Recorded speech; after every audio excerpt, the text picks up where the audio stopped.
really do think it's like rain. Yeah, and then what was the other thing? Bill Bratton. Bill Bratton took a photo recently with a bunch of Port Authority cops, and he posted it.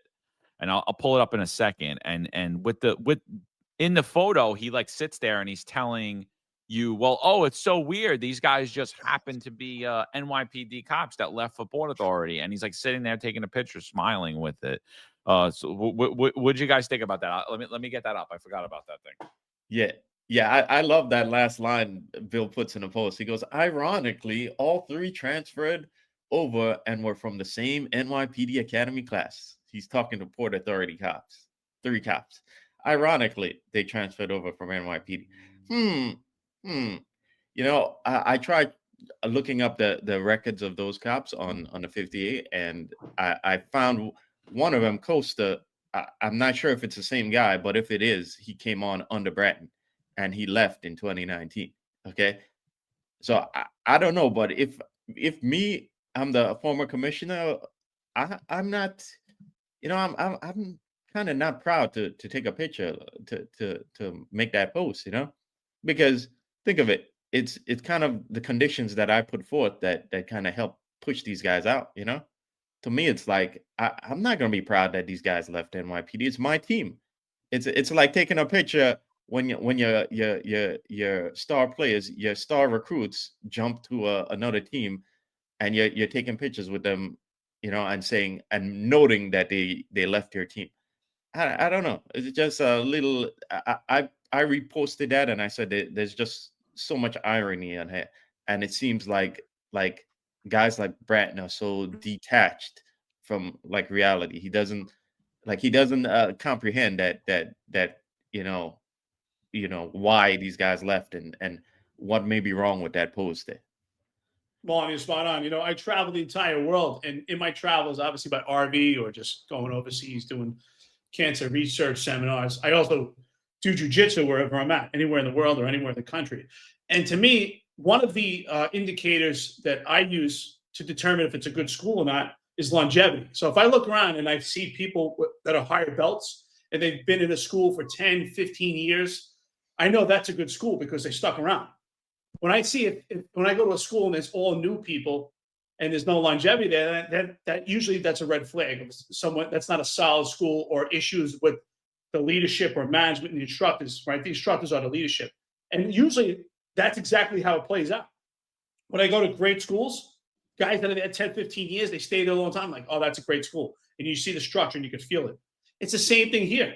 The fact that these guys left the NYPD and went to another department, all of them, says there's a failure with leadership. There's a failure with leadership at the NYPD. Ironically, Bill Bratton is also endorsing and been behind Jessica Tisch. So these cops left under your commissioner that you think is fantastic, or maybe they left even before, so they could either blame you or your friends that were commissioner that you did not oppose to at any time. He didn't put any opposition to anyone there. So we're saying if the NYPD was so great, if it had the longevity, why would these cops leave to go to Port Authority? Even if it was a bigger salary, if the NYPD was so great and so many good facets to it, why would they leave? And for you taking a picture, the joke is on you. These guys are saying the NYPD had all its failures, and that's why we left, including you, but we're going to take a picture with you, buddy, so the joke's on you.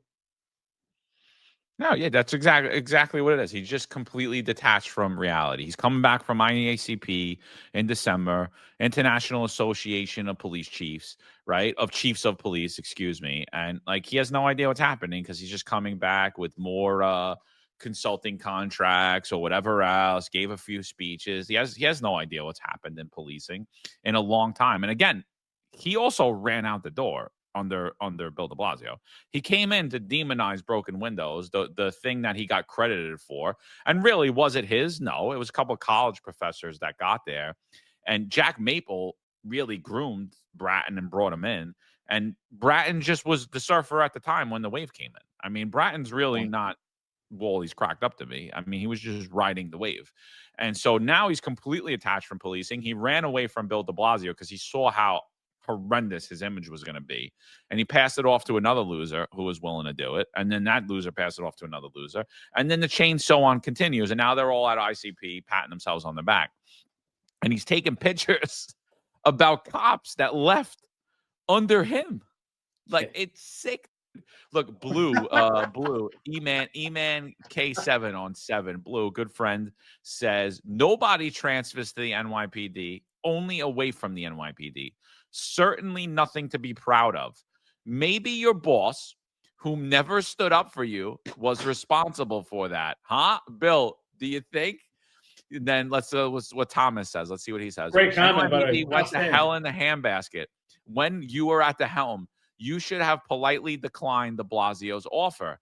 Same goes for you, Lisa Abbasi. Same goes for you, Rodney Timesheets Harrison. Well, that tells you something. All three left the NYPD to join Port Authority, America First says. Bill says, newsflash, Bill, you are no longer relevant. Enjoy your retirement.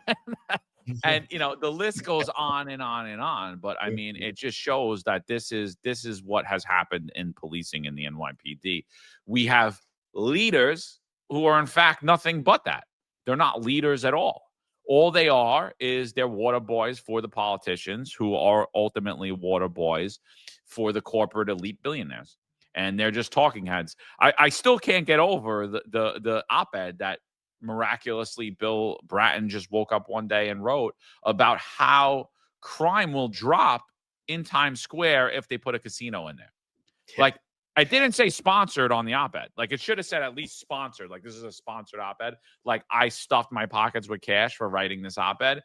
Or like, you know, I am really just a puppet for the billionaire elite, and they shoved their hand up my butt and you open my mouth for me, and then they made him type. I mean, it was disgraceful. You know what? Maybe I'll post that today for you, Bill. Thanks for continuing to check my LinkedIn, and you too, Terry Monahan. I appreciate it.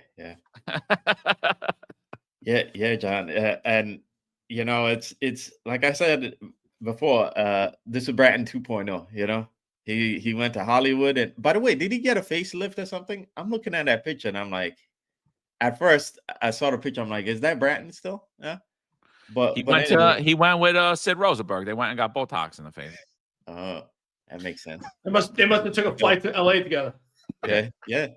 He went to LA, bro, and he became Hollywood Bratton, you know, Bratton 2.0, you know. Now chills in the Hamptons, and you know, not the blue collar Boston guy anymore. 1804 is gonna unsubscribe to the channel. All right, don't let the door hit you in the ass, brother. Thanks. We'll miss your insults, 1804. Like he's not on here with 12 other fake handles. I thought it was one.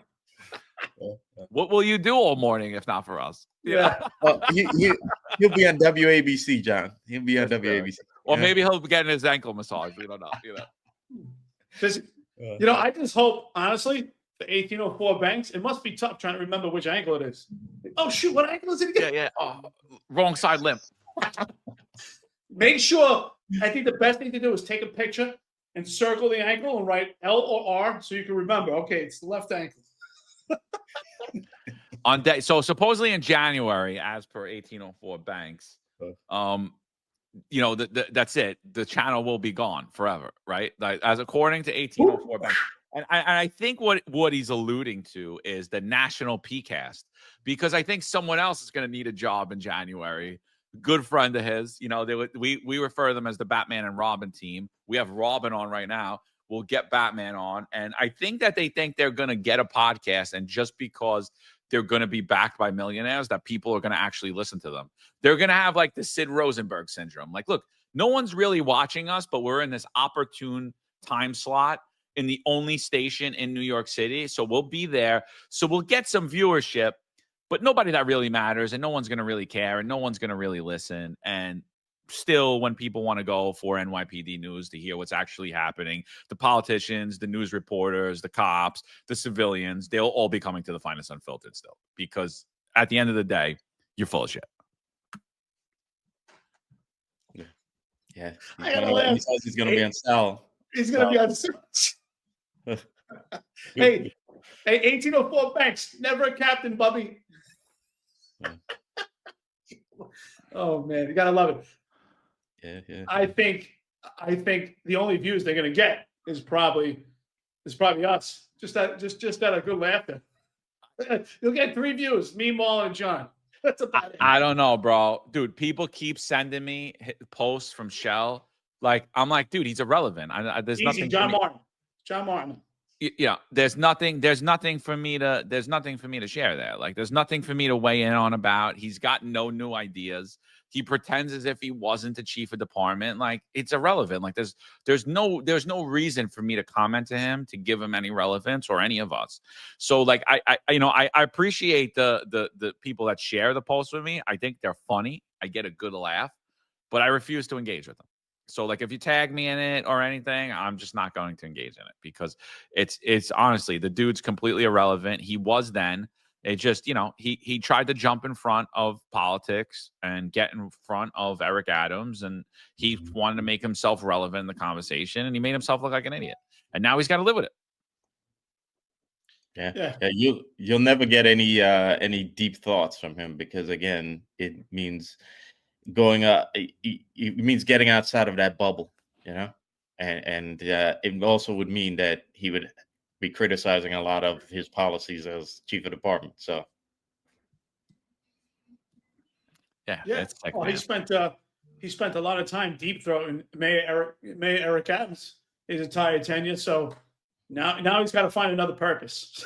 So good luck to him. Well, he's hoping Mondani will call him like the rest of them. He's hoping Mondani will call him. Please make me relevant again.